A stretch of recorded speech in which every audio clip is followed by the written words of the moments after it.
Ерөнхийдөө хичээл хаанаас ч үзэхэд амархан. Дээрс нь өмнө нь суралцж исэн арга барилаас нь маш өөр буюу өөрөө хүссэн цагтаа ороод хичээлээ хийх боломжтой. Сайн байна уу? Намайг Уронгоо гэдэг Wall Street English коучээр ажилладаг.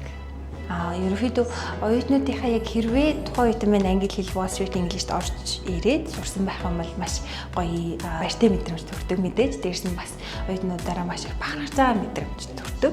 Яг амжилт гаргаж исэн оюутнууд гэх юм бол саяхан манай нэг оюутан минь яг level 20 ер нь бол дуусгасан. Тэгэхээр маш удаан хугацаанд 2-оос 3 жилийн хугацаанд яг Wall Street English сурж байгаа level 20 дуусж байгаа гэсэн. Тэгэхээр энэ хоорондоо хичээлээ маш тууштай үзэж дуусгаад яг одоо цаашдаа бас яг өөрийнхөө хүссэн одоо яг карьертай ахиж гарах юм л мэдлэгийг баяжуулахаар сурж байна гэсэн.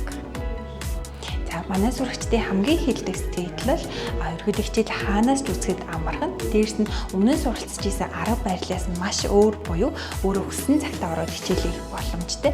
Хаанаас ч орох боломжтой байгаа нь маш давуу талтай. Ерөнхийдөө хэрвээ яг одоо англи хэл сурч эхлэхээр бодож байгаа эсвэл төлөвлөж байгаа бол за юу ч гэсэн эхний хэлбэрийн та өөрөө маш сайн англи хэлээ сурахын тулд тууштай байх хэрэгтэй. Нэмээд хичээлээ хийж явах явцдаа маш сайн төвлөрч хийх хэрэгтэй гэдэг шүү. За тэгээд Wall Street English-ийг сонгоод ороод ирээрэй.